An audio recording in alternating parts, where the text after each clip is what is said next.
Okay, well, we are going to officially get kicked off. Welcome to MadLearn's Back to School APPstravaganza. We are so glad that you're here today. Welcome. We have people from all over the world joining us, and we are thrilled to see you all here. We are recording all of our sessions today, so we will have those available to you. We've got an action-packed afternoon. 4 sessions, 30 minutes each. We're going to start our back to school APPstravaganza with a keynote. And we have a little story to share with you that we are very excited to share with you today. And our keynote is at 3 o'clock starting now. At 3:30, we have a teacher panel where we have teachers across the country who are integrating CS into their curriculum in some amazing ways. So we're going to hear from a group of 5 teachers sharing their experiences with us.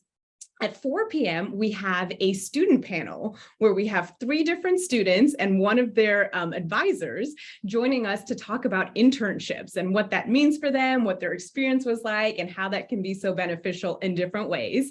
And then at 4:30 p.m., we have an implementation planning workshop. Hands-on, get ideas, learn about creative ways to integrate app development and CS into your classroom. Really fun hands-on workshop to close out our afternoon. We know it's back to school time. Many of us have been back at school for 2, 3, 4 weeks already. Many of us are starting this week and next week. And it is back to school APPstravaganza. APPstravaganza, because MadLearn is all about teaching students how to make apps. So today is our APPstravaganza. And we're thrilled that you're here. Again, please do, as you come in, mute yourself, but introduce us in the chat. Tell us who you are. Tell us where you're coming from. I know we have a wonderful, wonderful attendee here today who's from Brazil. We have a lot of other people from all over the country. So tell us where you're from. Of course, you're going to meet all of our MadLearn team members as well throughout the afternoon. So we're thrilled that you're here.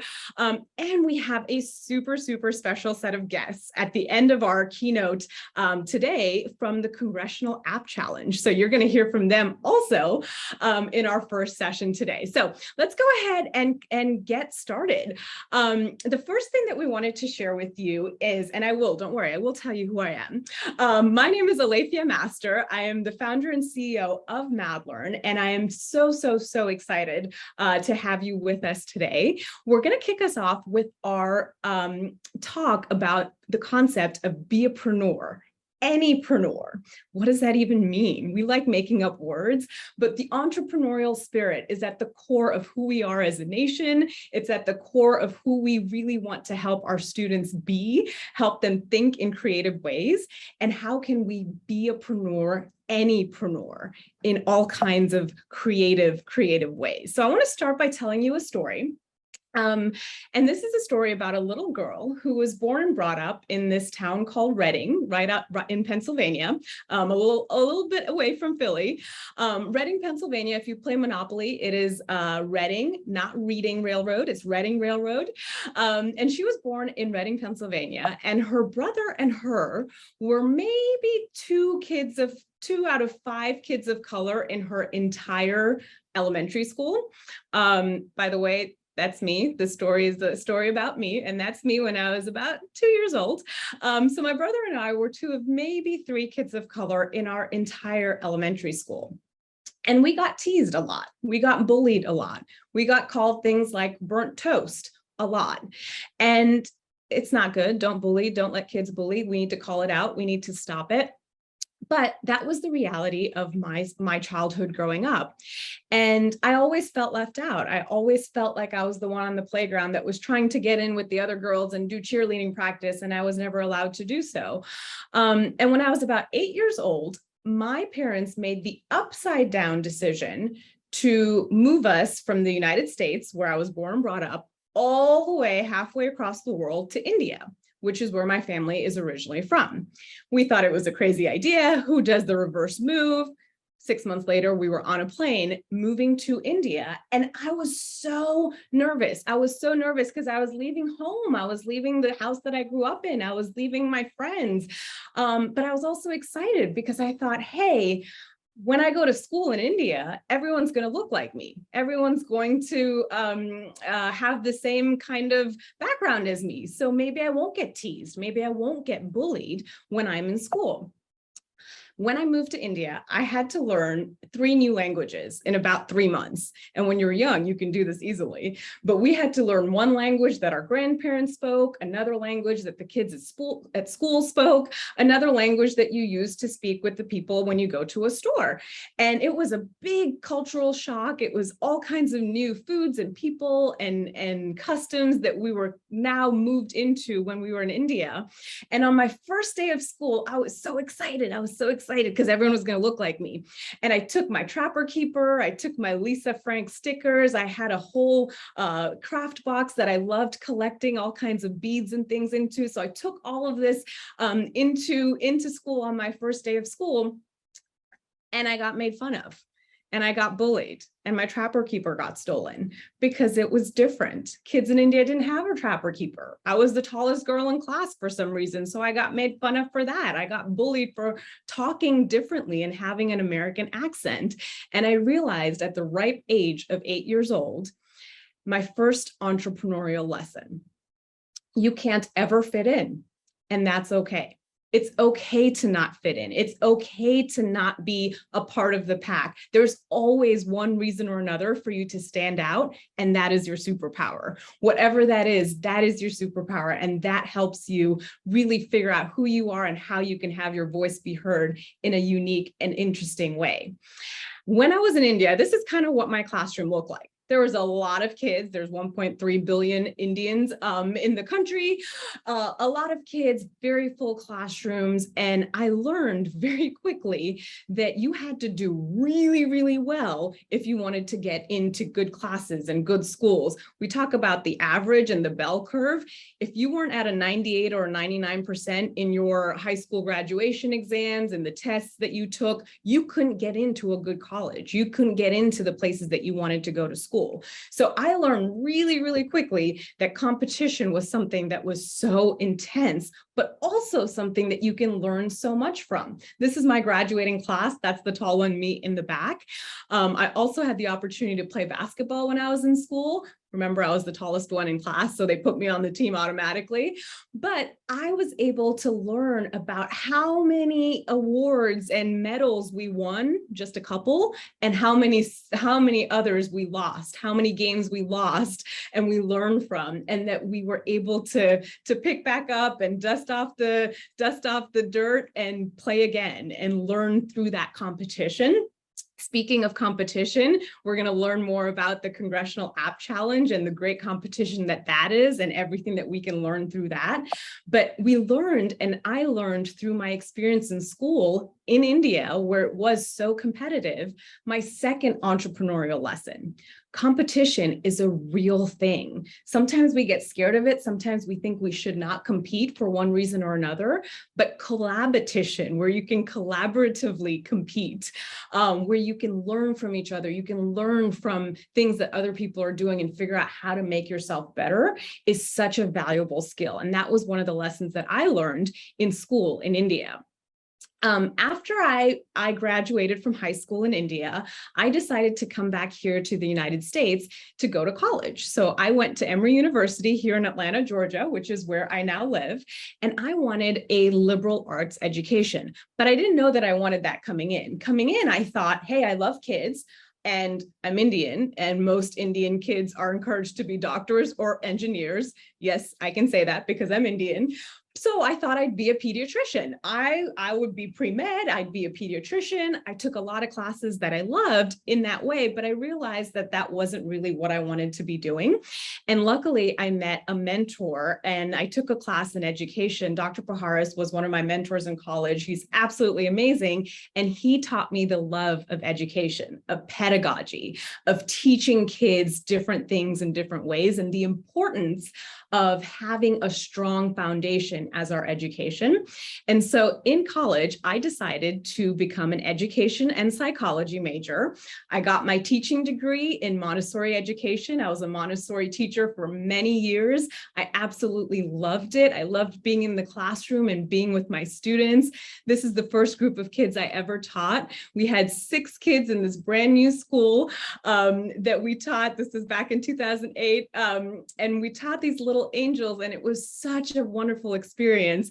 Those same kids 10 years later are now taller than me, a little scary, but it's amazing to see what happens and when you can impact and work with your kids and help shape them in one way or another.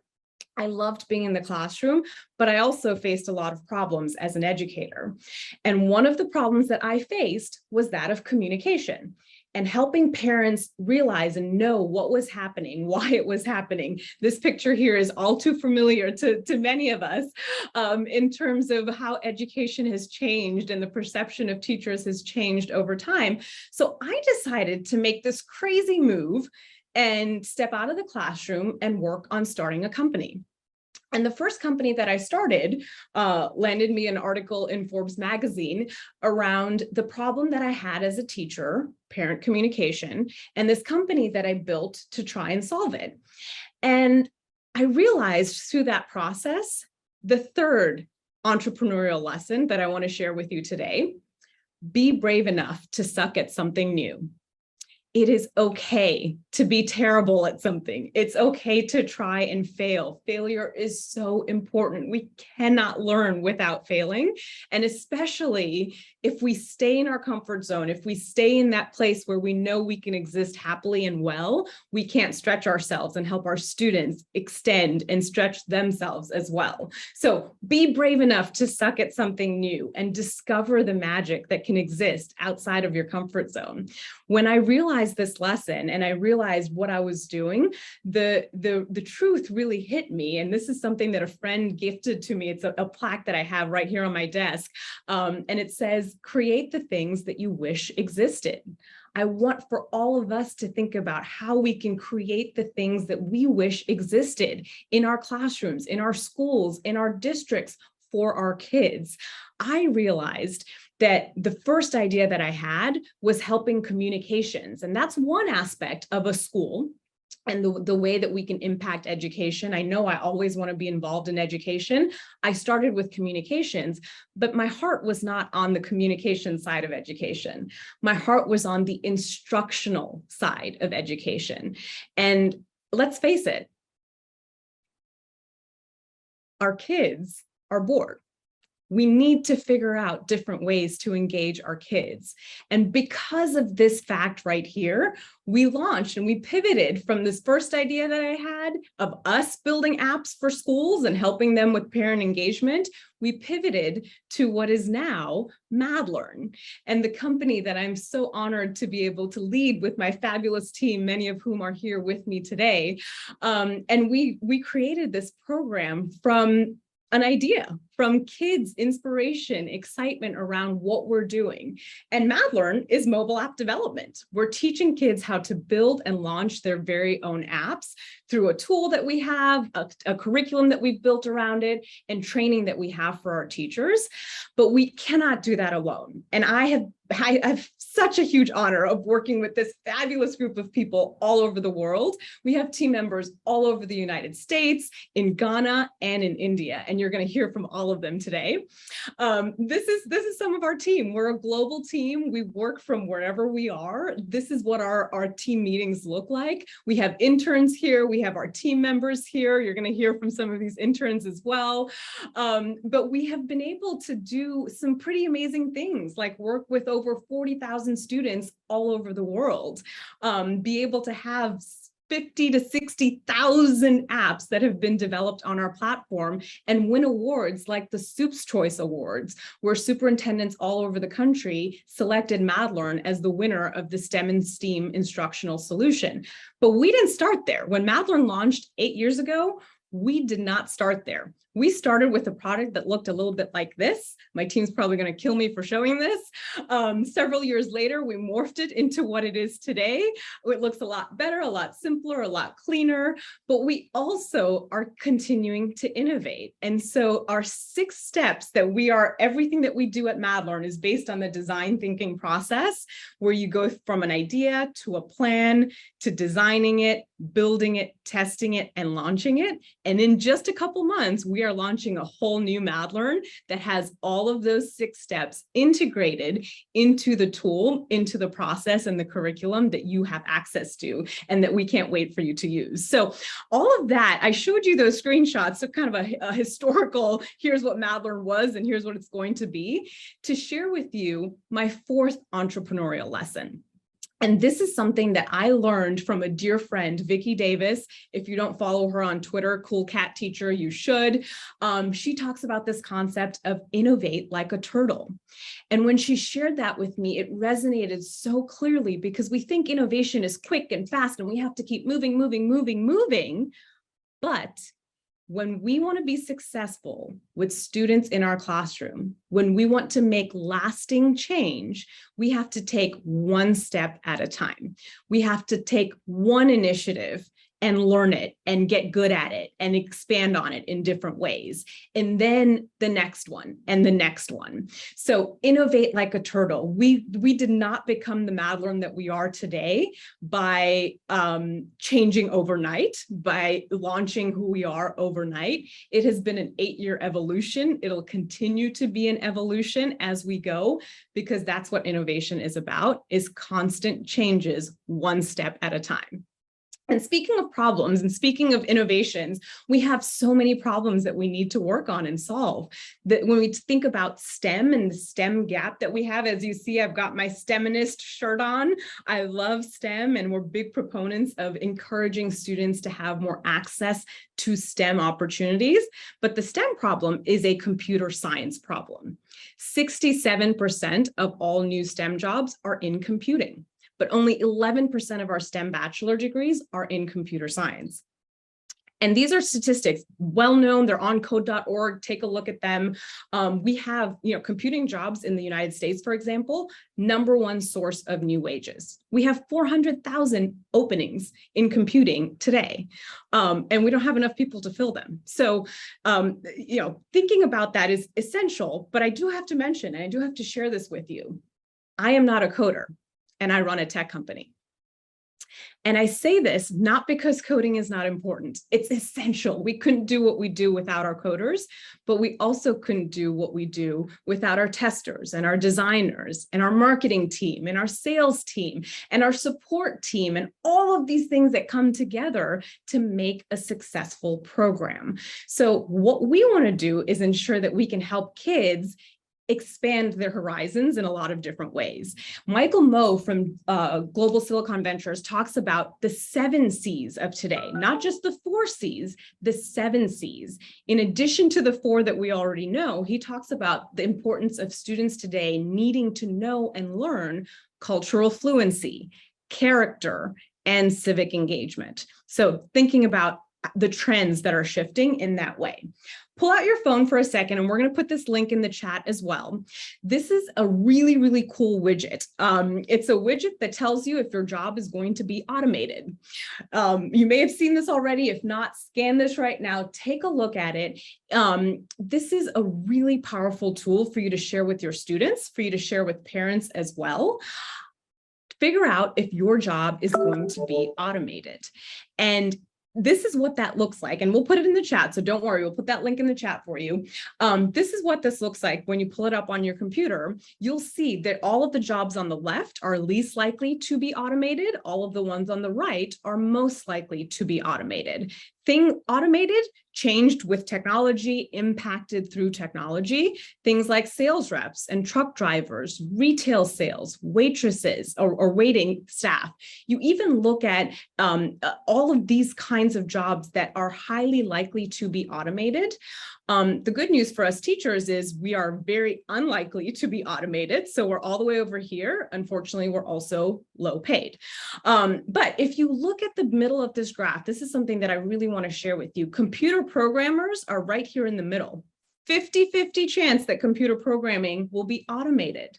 We will create machines that write the code for us, but we have to have the minds and the thinking and the analysis to be able to predict that and create that in a meaningful way.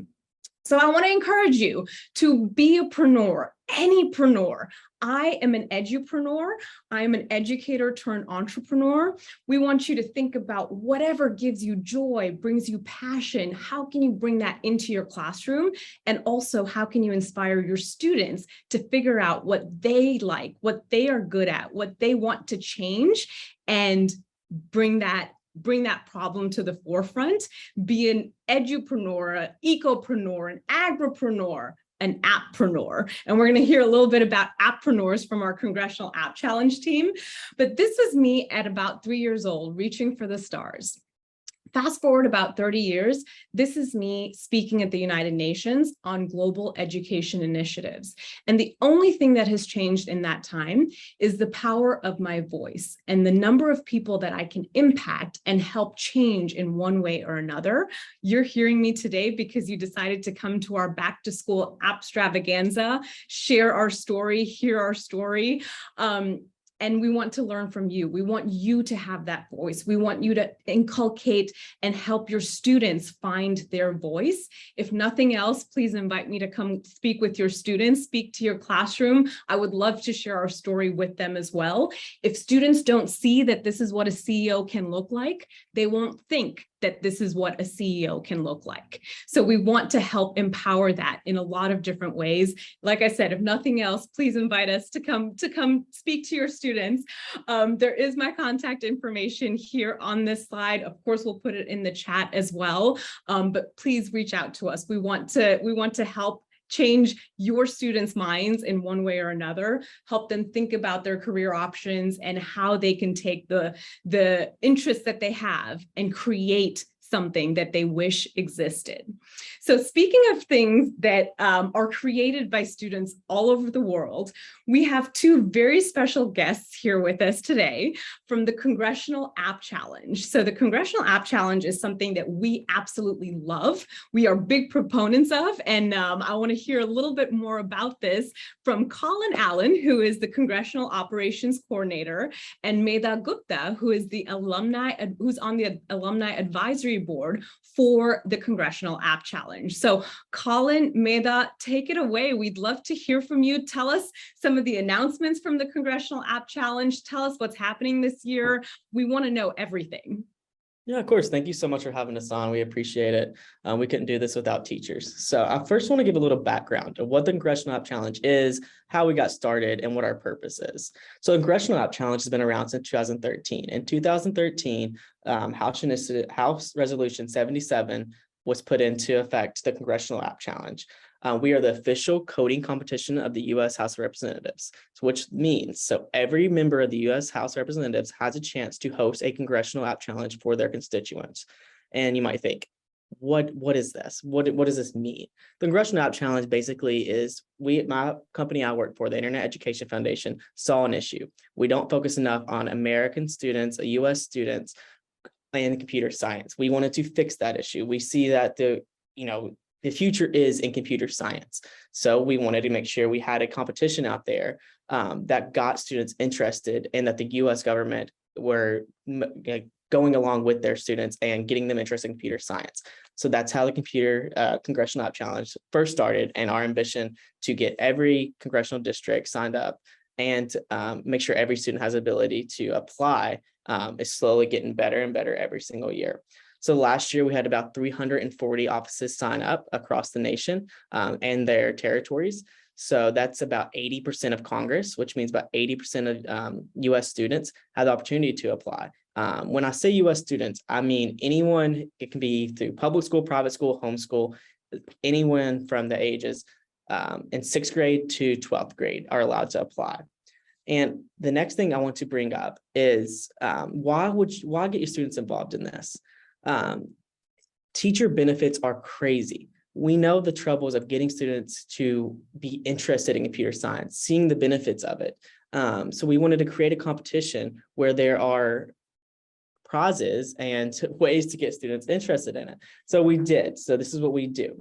We offer each student who wins. So we do a first place in every single state, every single district. And when they win, they get invited to the US Capitol for our annual event called the #House of Code. The House of Code is the biggest computer science student event in the US. And we invite, the last 2 years it's been in virtual, but we're hoping to get back in person this year. And every student's invited, and their representatives are invited, and they get to see their apps. The representatives get to come and look what their students are doing, get more involved with the constituents. And, they also get to see guest speakers from Amazon, Google, learn about the career options they have after high school and after college. And then it's the most prestigious CS computer science prize in the US. We're the only competition like this by the US government. And that's what we want to focus on, is making sure that US representatives stay focused on their constituents, making sure that their students have every option that they have, and that we keep building up computer science across this nation. And it's easy to put into your curriculum. We wanted to make this super easy for every teacher to be able to, let their students know exactly what it is, how you can help, and exactly what the benefits are to competing. It's great for college resumes. It's great for just, getting students interested in after-school programs. We just wanted to make this where students have the opportunity to create an app or any coding platform about anything they want. We see students every year create apps that, that help their local communities and it helps their nation as a whole. So that's our goal, is to make sure it's opened up as much as we can to where students get to do what they're interested in and get to see the benefits of what their app can do and the options out there for them. I'm now going to pass it over to Maida real quick, our Alumni Advisory Board and a former winner of the Congressional App Challenge. Yeah, thanks so much, Colin. And so I'm just going to talk a little bit about my experience with the Congressional App Challenge. And so I'm currently a senior, not even incoming senior, just started school at NYU studying computer science. And I participated and ended up winning the Congressional App Challenge for Virginia District 10 in 2017 when I was a sophomore in high school. And so the app that I ended up creating wasn't an app that I actually created for the purpose of the Congressional App Challenge. In hindsight, it would have been super great if I did that and super smart of me, but I was honestly just creating an app that I wanted to, for a problem that I wanted to solve, which was I used to walk home to and from school by myself for 20 to 30 minutes every single day. And so I was super afraid and felt super vulnerable, obviously, because I was walking to and from school alone. So I was doing research, realizing that this is a widespread problem, and then decided to just I was I'm trying to get into coding, I'm trying to get into app development, so I decided to take an online course, teach myself how to code in Swift, and create an iOS app called Safe Travel that uses geolocation, demographic, and traffic data to ensure vulnerable groups of people are able to travel from place to place safely by alerting law enforcement and emergency contacts as soon as a user is hindered from reaching their destination. And I ended up submitting that app to the Congressional App Challenge not because I thought I would win, but because when I told my parents and teachers about the app, they were so excited about it, and they were like, you should definitely find a place where this app is applicable, because it's not just a problem that you have, it's an issue that everyone else has as well. And so I ended up just wanted us submitting it on a whim, I think not even realizing the impact of applying to the Congressional App Challenge, because I'd never heard of it before my parents and teachers found the program for me. I ended up applying and winning, and then I ended up receiving tweets once my app was announced, and I never used Twitter, never opened Twitter, so getting Twitter notifications was so weird because it's all about Instagram with Gen Z, right? And so I started receiving a lot of tweets, and then ended up snowballing to the point where I ended up interviewing for a lot of local papers and local TV news channels because they thought the app was really cool and they thought my story was really interesting. And I also ended up talking to the Washington Post and getting an article on that, and that was really incredible. And I think one of the reasons why it was really incredible for me as a sophomore in high school to have this experience, was that like I was having teachers come up to me, like teachers that I admire, come up to me and saying, "Hey, I really love the app that you created. I saw it on this local news channel, or I read it in the Washington Post this morning." And so having that confidence boost and having that exposure at such a young age was very, very surreal. And I think that's what really encouraged me to decide to give back, to be part of the Congressional App Challenge and join the Alumni Advisory Board. So this is my third year on the Alumni Advisory Board. And it really taught me that as a 16-year-old, I have the ability and the skills and the brains to create an actual impact, which was really nice. And I'll pass it back over to Colin to talk about who can participate in the Congressional App Challenge. Oh, and Colin, we're not hearing you. Oh, sorry. No, that's okay. But Medha, Colin, thank you so much for sharing. And everyone who's here, I know you're probably also waiting for the teacher panel to start. We're going to start in just a couple minutes. So thank you for your patience. Colin, tell us a little bit about who can participate. I know one of the big things that we do at MadLearn is try to encourage younger students to be a part of this as well. And we want to make sure we can empower, of course, elementary kids, but middle school students as well. To participate, because traditionally there's a lot of high school kids that are applying. Tell us a little about that, Colin. Yeah, so real quick, anyone in 6th through 12th grade can compete in it. When you think of this, it's a big age gap there. But the biggest thing I have been recommending for teachers and educators this year is it can be up to a team of 4. And that means it could be 2 middle schoolers teaming up with 2 high schoolers and being like a mentor program on top of them feeling like they have a chance to have equal eligibility to win in the app challenge too. And it also teaches high schoolers how to work with somebody who's younger, teach them how to deal with, teaching someone actually. And then also the middle schoolers get to learn from one of their peers who are into the program who have done this for a long time. So that's just a big initiative I've tried to start up this year, is just making sure teachers realize that middle schoolers have just as much chance to compete and win as high schoolers do. So we want this to be open to middle schoolers, and we fought for it to be open to middle schoolers. And we have seen middle schoolers win across the nation and beat out high schoolers multiple times. So it's nothing to ever be intimidated by. And there are programs out there that we offer to help any age group learn how to code and give everyone the equal opportunity to compete. So that's a quick little rundown of exactly who can compete. If you have any questions, I'm going to send my email and my name in here real quick. So feel free to reach out to me. I would love to give you more information on the Congressional App Challenge. That would be great. Colin, Medha, thank you so much for joining us. We appreciate that. So teachers, some more about the Congressional App Challenge, definitely reach out to us, to Colin and his team. They are absolutely amazing. He talked about middle schoolers. We have had several middle schoolers and high schoolers apply to the Congressional App Challenge in the past years and win. Kids that have used MadLearn, that have used, all kinds of different things to be able to do that. So thank you for sharing. We so appreciate that.